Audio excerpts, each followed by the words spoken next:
Assalamualaikum warahmatullahi wabarakatuh. Salam berjumpa kembali dengan saya. Kesempatan kali ini kita mencoba menjelaskan distribusi frekuensi. Materi ini salah satu dari mata kuliah statistik bisnis.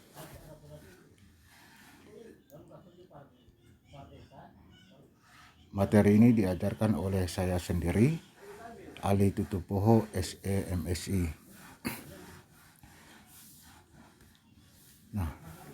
Jadi materi ini saya sudah siapkan dalam bentuk video, yang mana Anda silakan lihat materi berikut ini dalam bentuk video yang sudah saya siapkan. Silahkan Anda lihat berikutnya.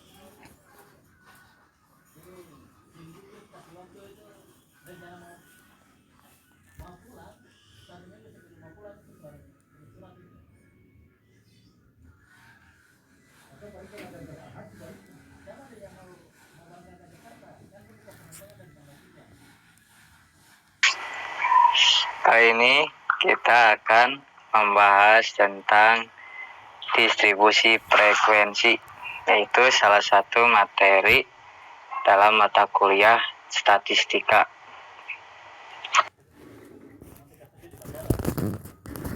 Sebagai pembukaan, kita akan sedikit memberi info. Salah satu fungsi dari statistik deskriptif adalah menyajikan data dengan baik dan sederhana, sehingga dapat memberikan gambaran tentang keadaan yang akan disampaikan pada siapapun yang berkepentingan dengan data tersebut. Selanjutnya, data yang telah dikumpulkan masih dalam keadaan data mentah atau acak, sehingga masih sulit untuk diinterpretasikan. Maka perlu untuk dilakukan pengelompokan. Selanjutnya, pengertian. Distribusi frekuensi adalah susunan data menurut kelas-kelas interval tertentu atau menurut kategori tertentu dalam sebuah daftar yang dihubungkan dengan masing-masing frekuensinya, sehingga memberikan keterangan atau gambaran sederhana dan sistematis dari kumpulan suatu data.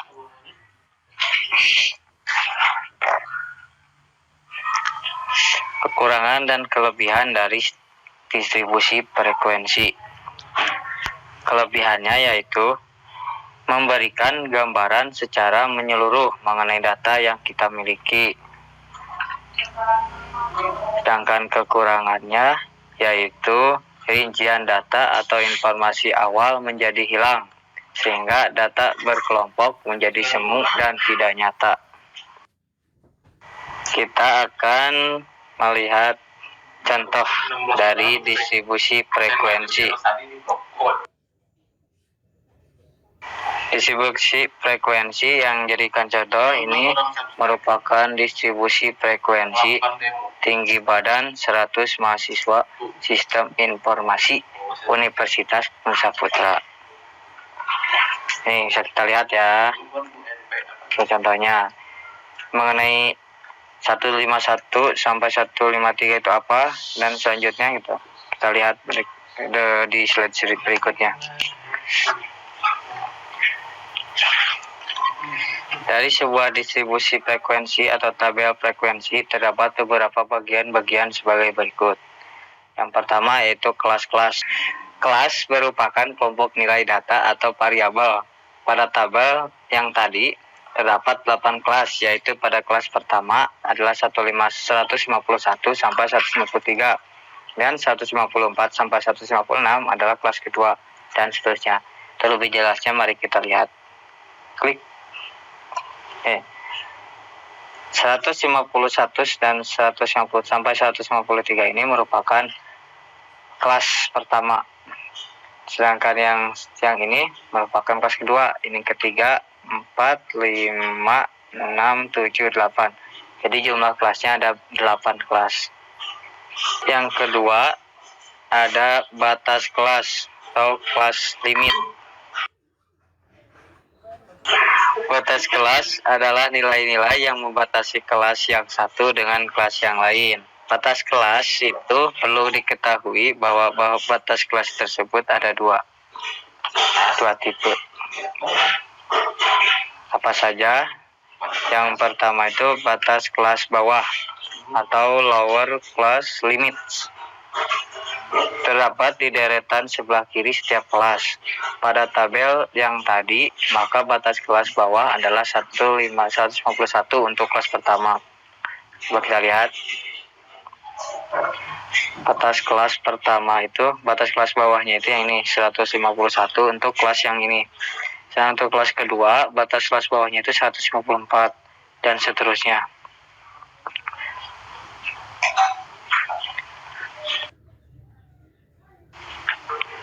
Selanjutnya adalah batas kelas atas atau upper class limit. Terdapat di seretan sebelah kanan setiap kelas.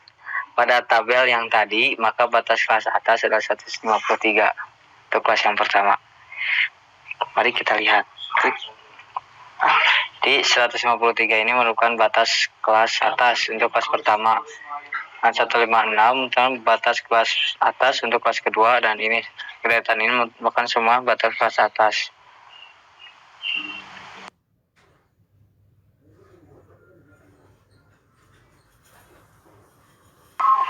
Lanjut, yaitu penyusunan tabel distribusi frekuensi. Secara umum langkah-langkah yang hendaknya dilakukan yaitu 1. Urutkan data dari nilai terendah sampai pada nilai tertinggi atau sebaliknya. Kedua, tentukan terlebih dahulu nilai tertinggi dan nilai terendah dari kumpulan data yang akan disajikan. Kemudian, dari nilai tertinggi dan terendah tersebut, maka dapat dilakukan perhitungan rank atau jangkauan dengan rumus berikut. Untuk jangkauan, rumusnya itu dilambangkan dengan huruf R, sama dengan nilai tertinggi dikurangi nilai terendah. Langkah selanjutnya adalah menentukan banyaknya kelas dengan menggunakan rumus Targes, yaitu K sama dengan 1 ditambah 3,322 kali log N. Atau bisa dibulatkan, untuk yang 3 itu jadi 3,3 saja dikali log N, di mana K adalah jumlah kelas. Tentukan lebar kelas dari distribusi data yang akan dibuat, yaitu dengan menggunakan rumus berikut. C, yaitu sama dengan R rank bagi K bagi jumlah kelas. Catatan, penentuan lebar kelas dengan metode ini hanya bersifat prediksi saja. Biasanya lebar kelas diusahakan dalam bilangan asli.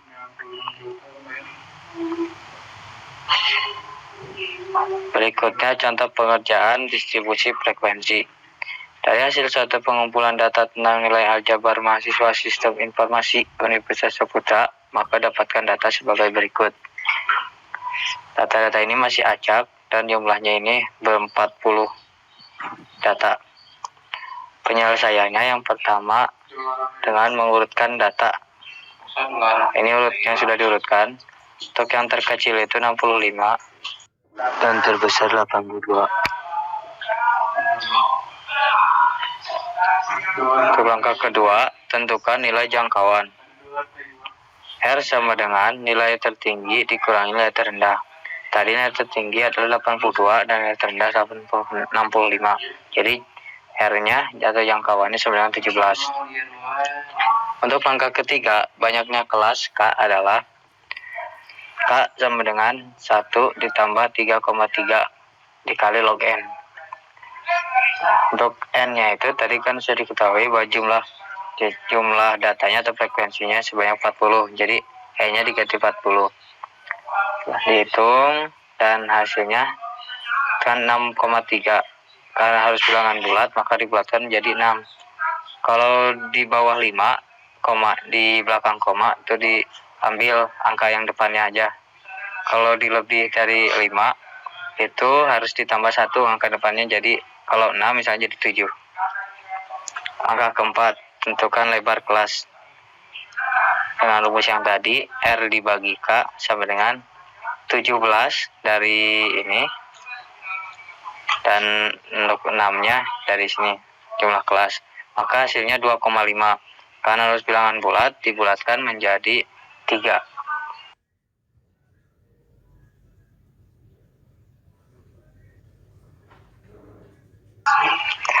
Selanjutnya, distribusi frekuensi nilai aljabar mahasiswa Sistem Informasi Universitas Saputra. Ini tabelnya. Mana intervalnya itu dari terkecil, angka terkecil, dihitung sampai 67. Tadi kan jumlah panjang kelasnya itu adalah 3. Jadi dihitung 65, 66, 67. Angka itu 3. Kemudian pindah ke bawah 68, 69, 70 kan kelas kedua. Jadi bukan dari 66, 67, 68, tapi 65, 66, 67.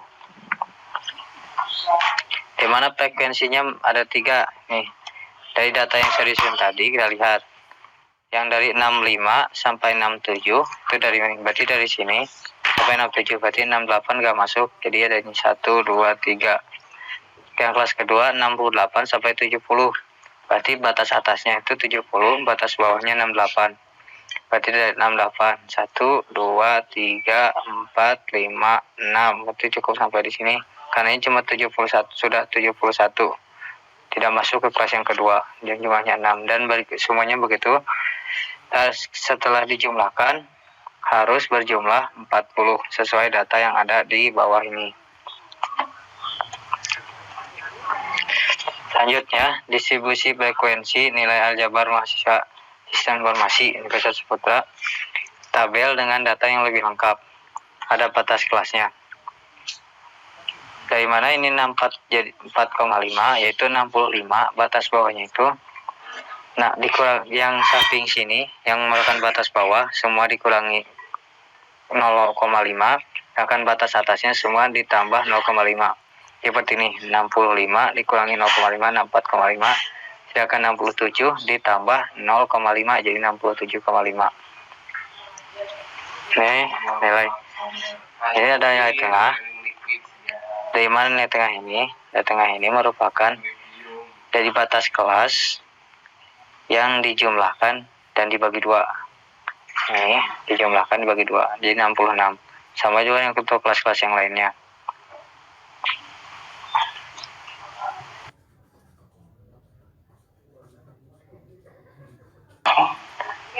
Grafik dalam distribusi frekuensi.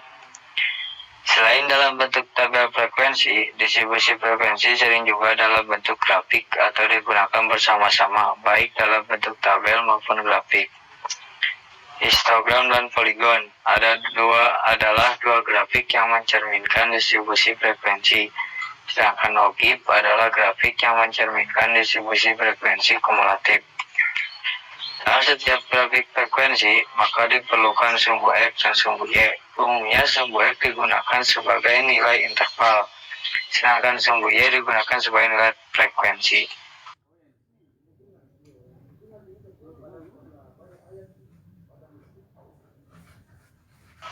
Histogram.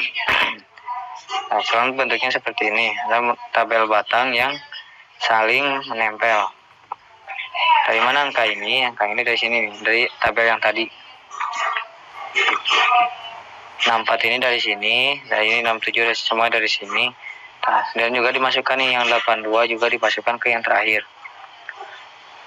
Untuk yang 3 ini digunakan untuk menentukan ketinggian ininya, batangnya.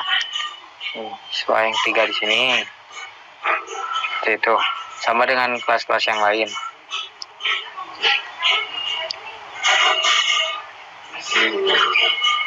Poligon pada dasarnya memiliki bentuk dasar yang sama dengan yang tadi histogram. Tapi intinya pada poligon itu adalah sebuah gambar garis ini. Garis ini dibuat berdasarkan nilai tengah dari setiap kelas. Nilai tengah setiap kelas. Cara mencarinya seperti ini. Nilai tengah setiap kelas dimasukkan sini.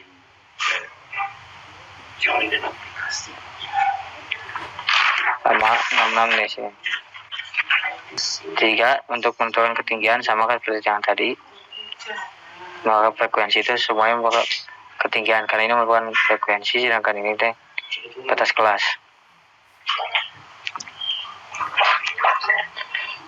Yang terakhir itu ogib. Untuk mencari ogib, pertama cari dulu tabel.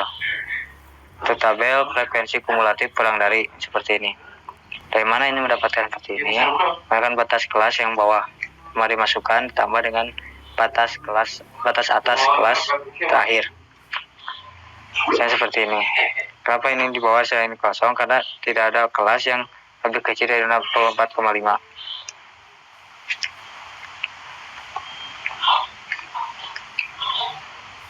Untuk frekuensi kumulatif lebih dari 64 kan dari data di sini. Untuk yang kurang dari 64 itu tidak ada, cuma di atas 64 ya. Untuk yang di atas kurang dari 67,5 berarti 67 ke bawah, berarti 1, 2, 3 ada 3 dan seterusnya. Sedangkan ini untuk yang lebih dari frekuensi kumulatif lebih dari. Berapa yang kosong di bawah? Karena tidak ada data yang lebih besar dari 82,5. Jadi untuk yang pertama yang lebih besar dari 64,5 itu semua hitung dari sini ke sini. 68 yang lebih dari 67,5 berarti lebih dari 67, kembali dari 68. Dari sini sampai sini. Itu 40 kurangi 3 saja, jadi 37. Dan mungkin semuanya sama dengan cara pencariannya sama. Kalau mau lebih lengkap lagi bisa menggunakan persen kumulatif. Tapi untuk lebih cepat dihiraukan saja dulu. Ini bentuk dari ogib. Tabelnya seperti ini. Lalu mencarinya ini dari data yang tadi. Ini untuk yang kurang dari 67 sama masuk ke sini. Sini dan sama juga untuk ini merupakan frekuensi. Ini batas kelas, ini frekuensi. Nah, setiap garis saya tadi batas kelas, tarik garis sampai bertemu dengan frekuensi kumulatif kurang dari. Kalau sudah bertemu, kasih nokta untuk menemukan garis. Sama semuanya, terus dibentuk bentuk garis. Ini untuk yang lebih dari, kumulatif lebih dari.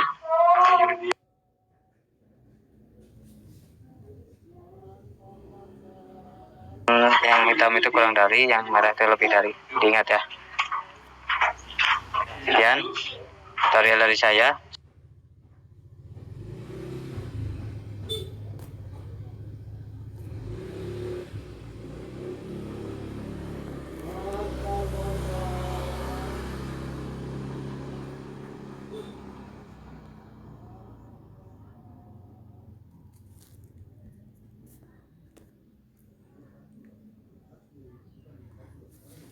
Oke, demikian video materi online saya yang singkat ini. Mudah-mudahan bagi Anda yang menonton atau melihatnya dapat mengerti, memahami isi daripada video online tersebut. Harapan dari saya mudah-mudahan Anda bisa memahami isi daripada video ini. Lebih dan kurang saya minta maaf, dan saya cukup sekian sampai di sini aja. Assalamualaikum warahmatullahi wabarakatuh. Salam.